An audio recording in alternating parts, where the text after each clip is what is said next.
Bueno, este sería el módulo quinto del Alto Imperio, donde nos centraríamos en el tema del cristianismo, visto desde dos puntos de vista, fundamentalmente como una nueva religión que va a ser fundamental en la historia de Occidente, y también en cuanto al efecto que causó en el Imperio Romano.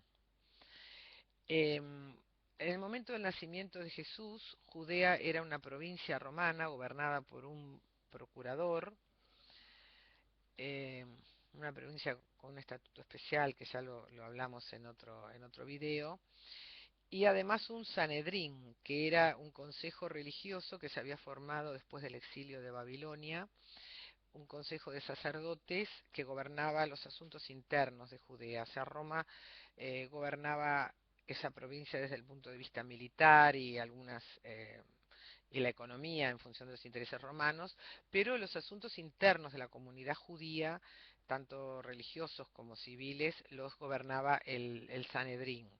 El sumo sacerdote del Sanedrín, sin embargo, era nombrado por el procurador romano. La religión judía, como ya estudiamos, se basaba en algunas ideas claves y originales dentro de las religiones orientales, como era el monoteísmo, como era el mesianismo. O sea, ellos esperaban un Mesías, un rey de Israel, descendiente del linaje de David, y dentro de la interpretación de cómo sería este rey que habría de venir en algún momento, que Dios enviaría en algún momento, había muchas interpretaciones, porque dentro del judaísmo, en el siglo primero, eh, hay diversas sectas.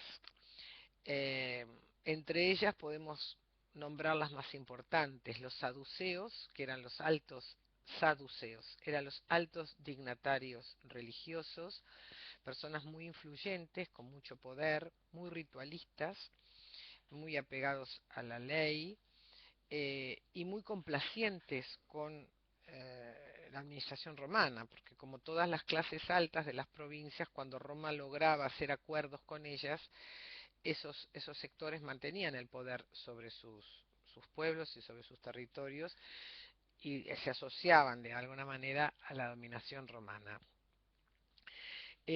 Como particularidad que los va a distanciar mucho del cristianismo, no creían en la resurrección, no creían en la vida después de la muerte, y tenían cierta desconfianza sobre la venida del Mesías, sobre qué tipo de Mesías iba a venir, en realidad porque estaban también temerosos del desorden social y político, y un rey de los judíos podía alterar las relaciones con Roma.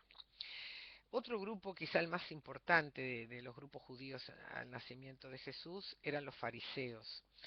Estos se podrían llamar los doctores de la ley, o sea, era un elemento policlasista, a diferencia de los saduceos que pertenecían casi todos a la clase alta. Acá había gente de diversos sectores, pero que se caracterizaba por el respeto a la ley. La ley entre los judíos eran los libros sagrados, los libros del Pentateuca del Antiguo Testamento, más las disposiciones y comentarios que se habían hecho sobre ellos.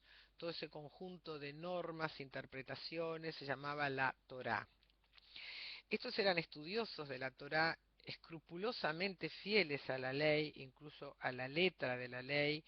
Eso se lo va a recriminar más de una vez Jesús, según cuenta el Evangelio.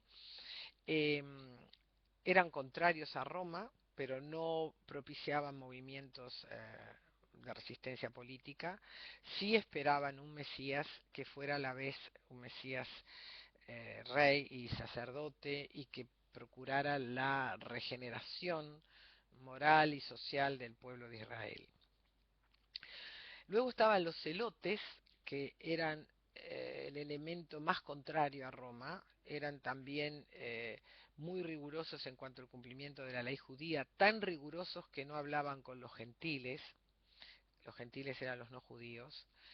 De todos modos, no eran tan estudiosos de la ley como los fariseos, pero sí el encono hacia Roma, la animadversión hacia el poder romano era mucho más radical. Muchos de ellos hicieron movimientos, podríamos llamarle hoy guerrilleros, o sea, de ataques contra elementos romanos, no se negaban a pagar tributo a los romanos y esperaban un rey que liberara, a un Mesías que fuera a la vez de líder religioso, que liberara a los judíos de Palestina del poder romano.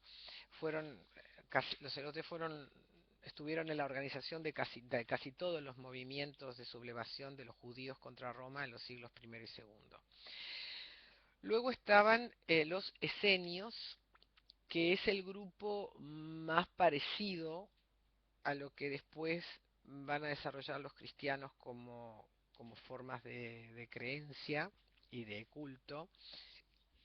Se supo muy poco de ellos hasta mediados del siglo XX, gracias a las investigaciones que hicieron unas cuevas, las cuevas de Qumran.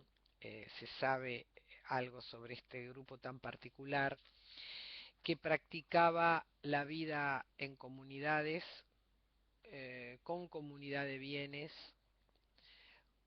con una especial simpatía por el celibato, y que habían roto, si bien eran muy religiosos e iban al templo, habían roto, digamos, con ese formalismo riguroso de los fariseos en cuanto a la ley.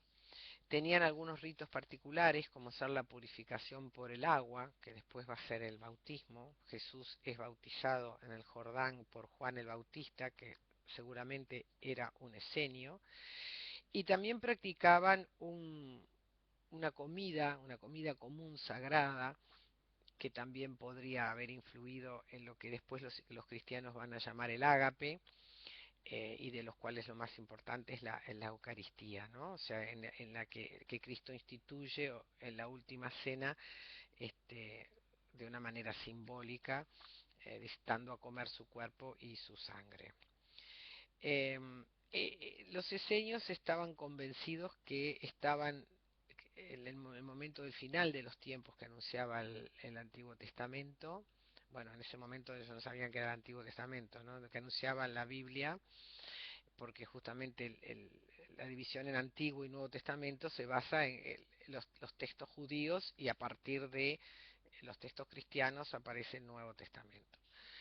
Estaban seguros que estaban en el fin de los tiempos y que la llegada del Mesías era inminente.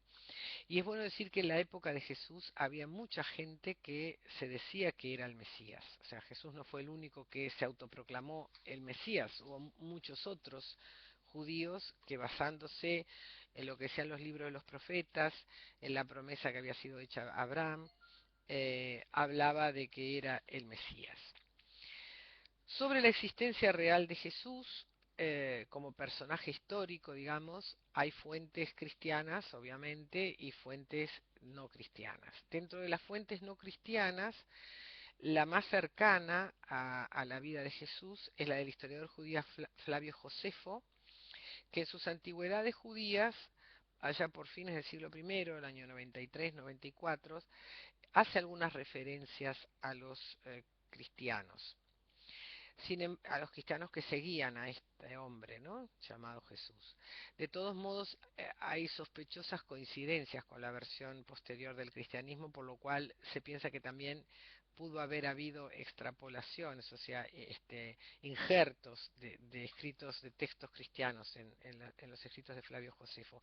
Esto es una cosa que se hacía mucho en la antigüedad y que se hizo en la Edad Media, con la intención, o sea, priorizando el objetivo de convencer al de respetar la verdad o la fidelidad a los textos. Me parecía más importante convencer y dar argumentos que respetar la veracidad. También tenemos el Talmud, que es una serie de escritos judíos. Tenemos, o sea, en estos dos casos tenemos testimonios judíos, no cristianos. Después tenemos a los autores romanos, de los cuales Tácito, hacia el 116 o 17 en los Anales, habla de la ejecución de Jesús, y habla también de algunas responsabilidades que los romanos eh, endilgaron a los cristianos, como ser el incendio de Roma en época de Nerón, Plinio el Joven, más o menos por la misma época, habla también de las persecuciones que se hicieron en Roma contra los cristianos, a los que se les acusaba de desórdenes, tanto en tiempos de Nerón como de Claudio. Había una mala prensa sobre los cristianos en ese comienzo del siglo segundo. Se decía que tenían unas ceremonias secretas en las que sacrificaban niños. Pero digamos que en general, en el conjunto de la cultura romana, para los gentiles, o sea, para los no judíos, y en especial para la intelectualidad romana, el cristianismo no existía, pasó desapercibido. No en Judea, desde luego, y no en el efecto que causó en los judíos. Luego, las fuentes cristianas fundamentales son los textos que constituyen el Nuevo Testamento, que junto con el Antiguo Testamento forman la Biblia. Ahí tenemos los cuatro evangelios. Eh, Evangelio en griego quiere decir buena nueva, y bueno, la buena nueva que anunciaban los cristianos era la de que este Mesías que había venido para salvar al hombre de los pecados, y el testimonio de su resurrección después de la muerte significaba que verdaderamente era un Dios, y que confirmaba que de esa manera, habiéndose hecho hombre, pero siendo de naturaleza divina, con su muerte había cargado sobre sí los pecados de todos los hombres y los había salvado. A quienes creyeran en él y siguieran sus enseñanzas, los salvaba de la condena. Los cuatro evangelios, el más cercano a la vida de Jesús está hecho por Marcos, que era por Marcos, sí, digo bien. Se calcula que lo escribió sobre el año 64, o sea, 30 años después de la presunta muerte de Jesús. Digo presunta muerte no porque no haya muerto, sino porque se piensa que la fecha de nacimiento de Jesús puede estar 4 o 6 años antes de la que se contabiliza, con lo cual su muerte puede haber sido en el 33 o un poco antes. Bien, en el año 64 dijimos la de Marco. Los demás, los otros tres evangelistas, se recopilaron esos textos entre el año 70 u 80, o sea que son versiones relativamente distantes de la vida de Jesús. Lucas y Mateo. Lucas era un médico gentil, Mateo era un publicano. Junto con el de Marcos forman los evangelios llamados sinópticos, que tratan de alguna manera los tres, los hechos de la vida pública de Jesús.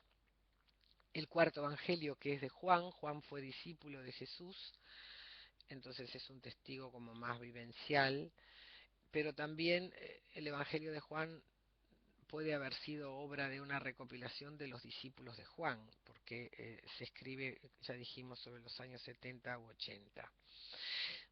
Junto a los cuatro evangelios forman el Nuevo Testamento y entonces fuentes cristianas, los Hechos de los Apóstoles. Estos son relatos, probablemente también referidos a Lucas, que cuentan los orígenes de esta nueva creencia y de la adhesión a Jesús y la expansión del cristianismo en Asia y en Grecia, como primer punto. Después ya sabemos también que pasó a Roma, fundamentalmente por la obra de San Pablo, o de Pablo de Tarso, que era un judío converso al cristianismo y también a la vez tenía la ciudadanía romana. Y por último, las epístolas, que refieren fundamentalmente a las cartas que mandan Pablo y otros dirigentes de las primeras comunidades cristianas a esos grupos de cristianos que se van formando en Siria, en Asia Menor, en Grecia, eh, y que preguntan cosas y presentan problemas. Y las epístolas, que son cartas, son respuestas puntuales que se dan a esos problemas. Las más famosas son las de San Pablo, pero no son las únicas. Bien, de todas estas fuentes podemos deducir que Jesús fue un personaje, como dijimos, nacido aproximadamente hacia el 6, 4 o 1 del periodo que justamente a partir del cristianismo se llama antes de Cristo, o sea, durante el reinado de Augusto, y que fue ejecutado en el reinado de Tiberio. Y acá se me fueron los 15 minutos, por lo cual tenemos necesidad de otro video.